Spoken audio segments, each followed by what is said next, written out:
Hello, everybody! It has been like over a month since I last uploaded, since I last made a video, and I apologize for that. The reason is because, well, as some of you know, I sometimes take a little break. This time it's more than just taking a break.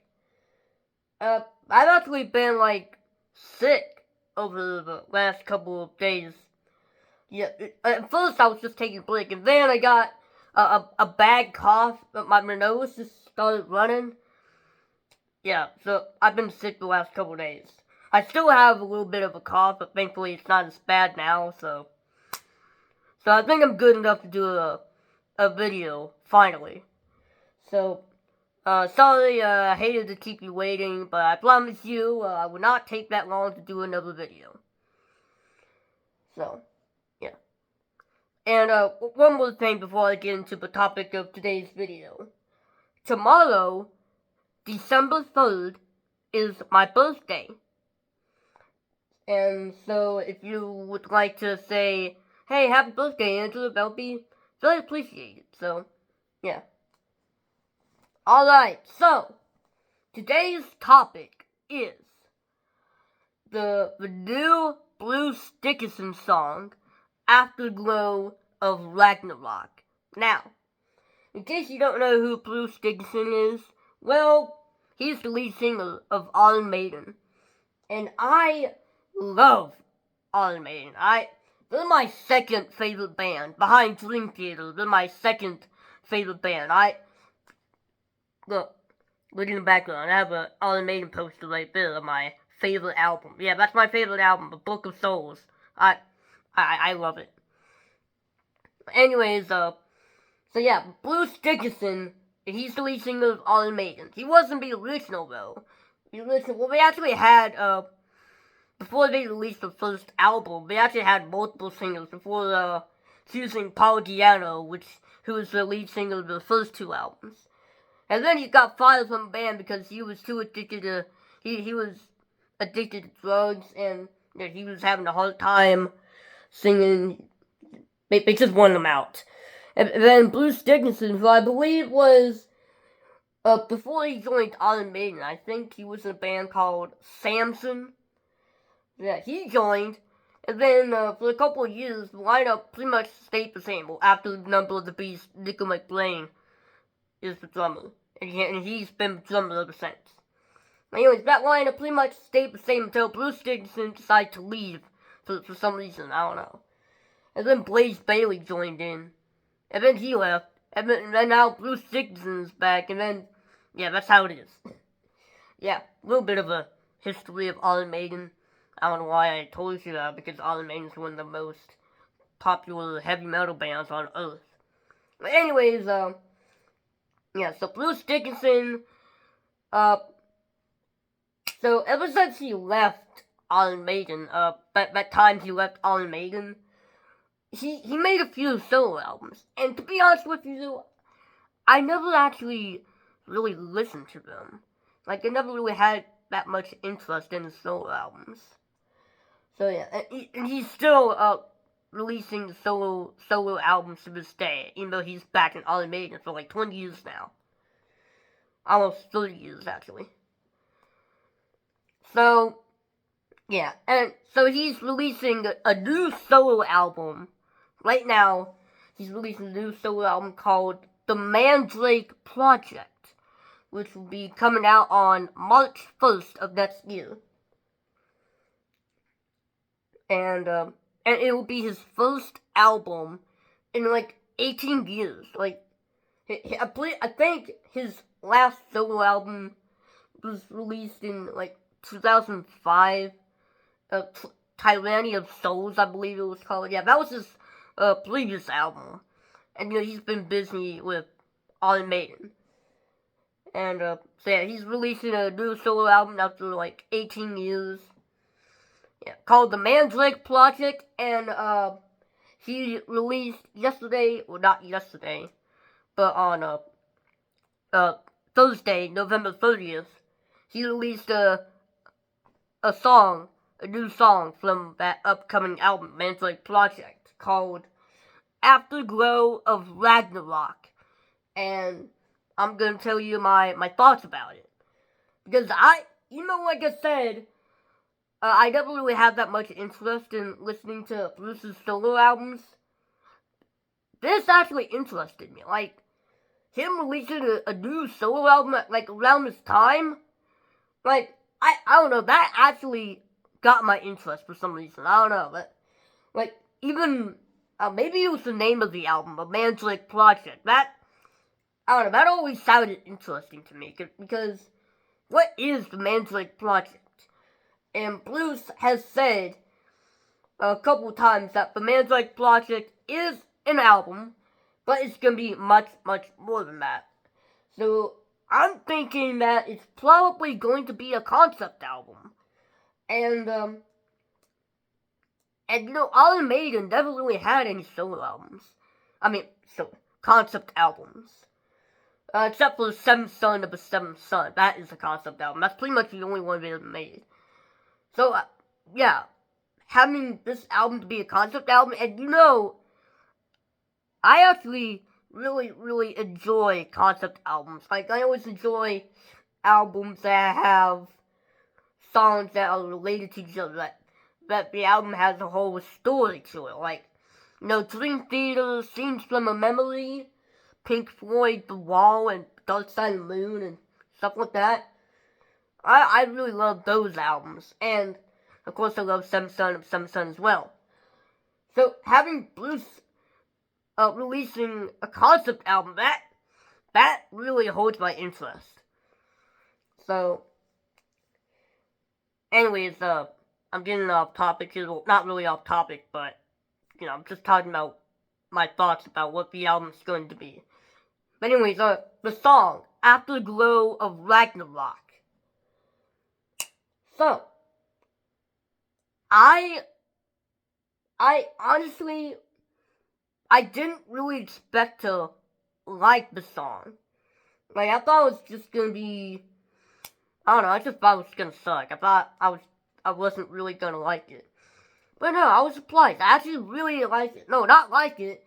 I love it. It is actually a really, really good song. And I know a lot of people are saying that it's different from Iron Maiden. Well, that's because it's not Iron Maiden. It's just Bruce by himself. And, so of course it's not gonna be Iron Maiden. I mean, it's similar to Iron Maiden, but it's not Iron Maiden. Okay? So, that's why I like it, because it isn't Iron Maiden. It's not supposed to be Iron Maiden. It isn't. And I know Bruce is not the only one here. Of course, he has other musicians playing with him, because apparently he doesn't know how to play an instrument. I don't know, he might. Well, actually, yeah, he does. He plays piano. I think he played guitar once. But I don't know, that's probably just it.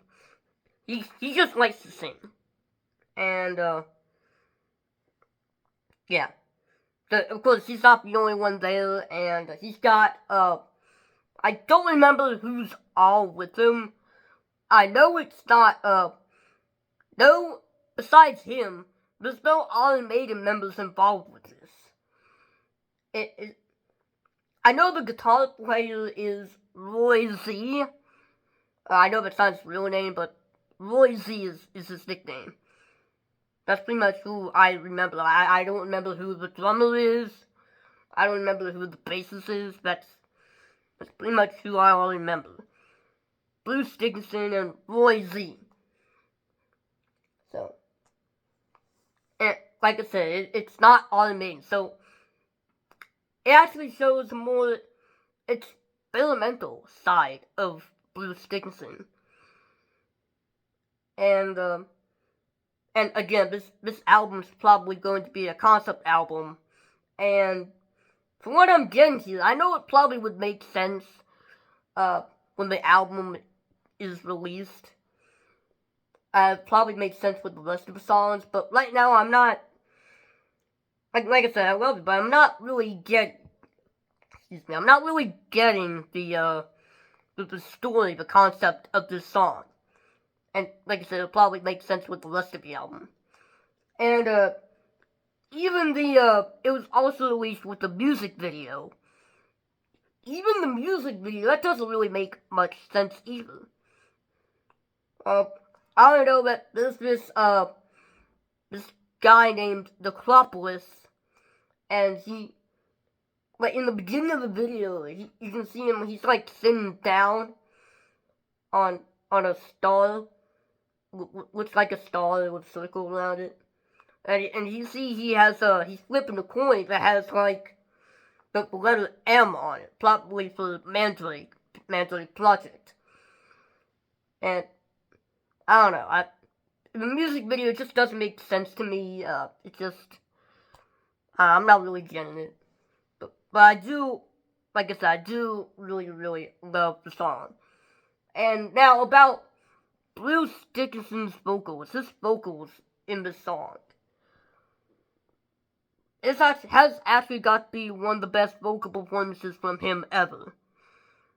I really love his vocals in this song. Especially in the chorus. He's singing along with the melody of the song as well. Like, Afterglow like the rock. And nowadays he doesn't really sing, scream that high anymore. But, and him doing that, like, hearing him actually do some getting his high-pitched vocal range, he hasn't really done it in a while, because, you know, he's getting old and stuff. So that also really surprised me. Especially, in the pre-chorus, you know, where he says, "All has come to nothing." I know, I'm doing a very, very bad impression of his voice. Like, I apologize for that. I know I sound bad. But anyway, yeah, his vocals really surprised me. Especially near the end, where he actually kind of growls a bit, like, Afterglow and Ragnarok, like, he actually kind of growls a little bit. That's really surprised me, because I don't think he ever done that, ever. Yeah, I don't really think he ever done that, ever. I might be wrong, though, because he might have done that in the solo albums, which I haven't heard, I've heard a little bit of it, but, like I said, I didn't really have that much interest in his solo albums until now, which, now after listening to this song, I think I actually gotta go listen to his other solo albums, because this is pretty good. Like I said, I freaking love it. It is really, really good. I had to pause the video right there because I had a cough. I don't want to cough while I'm recording, but my cough actually sounds bad. Like, but anyways, back to the song. If the other songs are just as good as this album, this has got to be, like I said, I haven't heard his other solo albums. I heard a little bit, but I wasn't that much interested. But this will probably be his best solo album. Like, I'm already calling it. Even without listening to his other solo albums, I'm already calling it that this might be his most unique album ever. Like, probably even more than Samson of a Samson, if this is going to be a concept album, which, like I said, I'm sure it is. I'm sure it will be. So let me get into the lyrics here. Even though I don't really get the story so far, I do think the lyrics are a little bit interesting. Like, I am your very soul, the one you do not know. I am the truth that's playing hide and seek. Now that I don't understand, but it just sounds interesting. Like, I am the truth that's playing hide and seek. That, I don't know, that that line is very, very interesting. It's got a lot of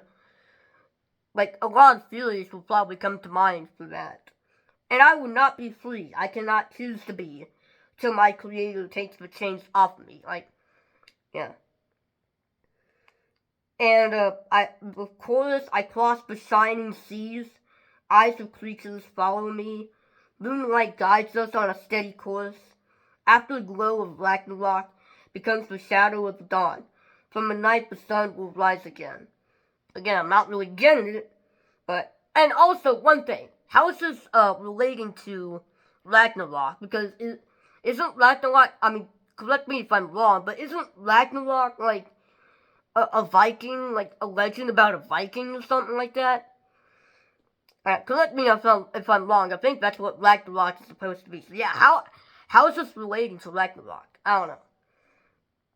Yeah, but I do think the lyrics, though, even though I don't get it, I do think they're a little bit interesting.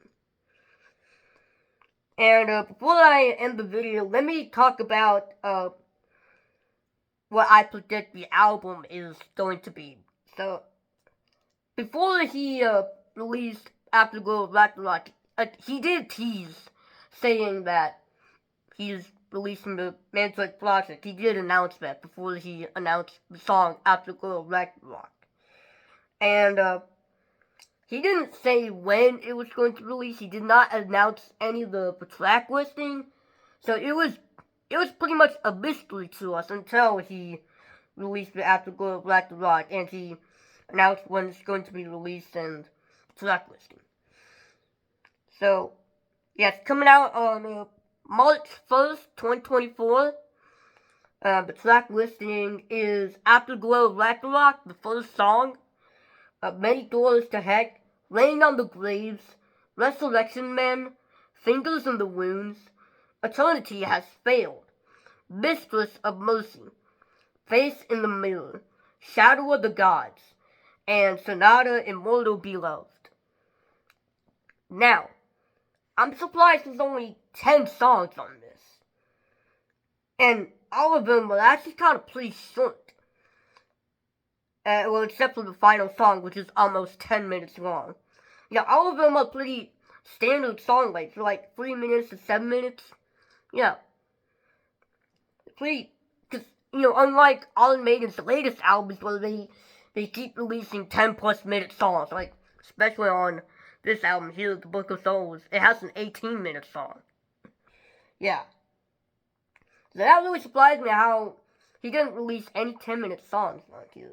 And well, the final one, Sonata Immortal Beloved, it's almost 10 minutes. 9 minutes and 51 seconds. So it's barely.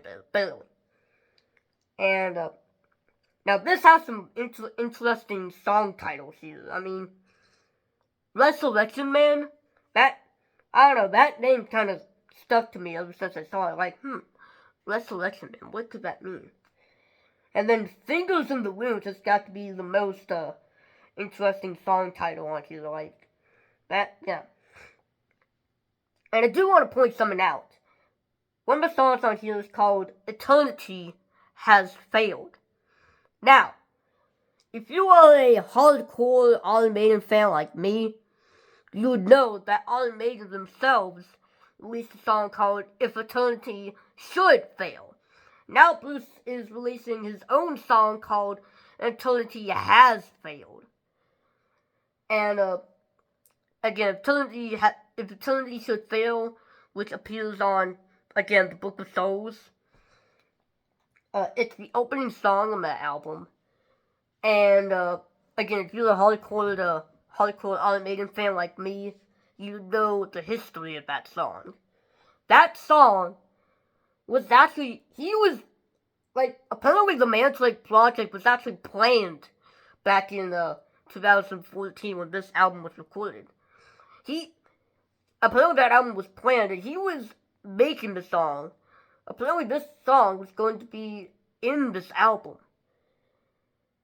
But for whatever reason, I think Steve Harris, the bass player of Iron Maiden, he listened to that song. He's like, oh, but how about we put that in our album? And Bruce was like, okay. And so and now it's on the Book of Souls. But it seems like he's, from what I'm getting here, since the name of that song is Eternity Should Fail. What if eternity should fail? Like, if life doesn't exist anymore.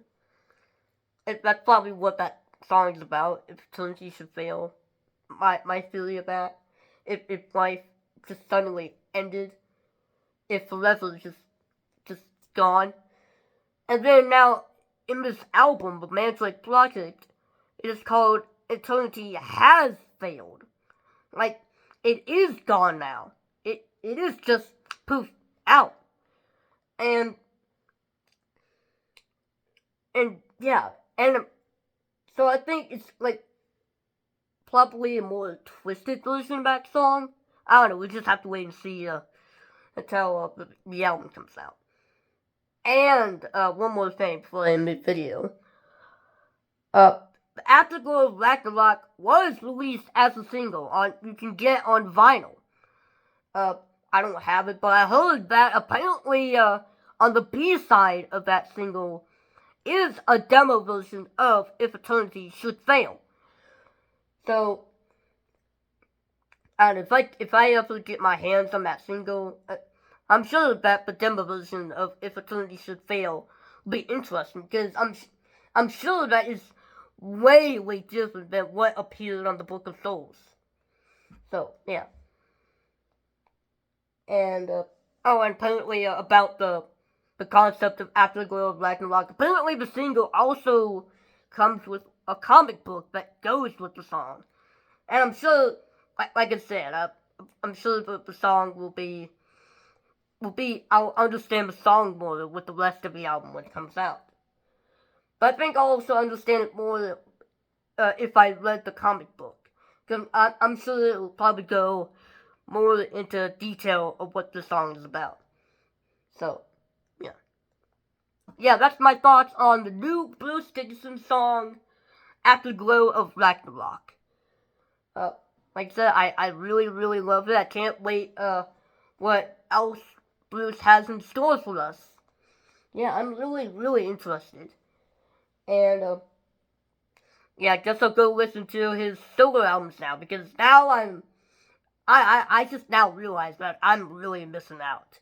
If his other albums are probably just gonna be as good as the Mandrake Project, yeah, I'm really missing out. Probably won't be as good as the Iron Maiden albums, of course, but probably just be pretty good.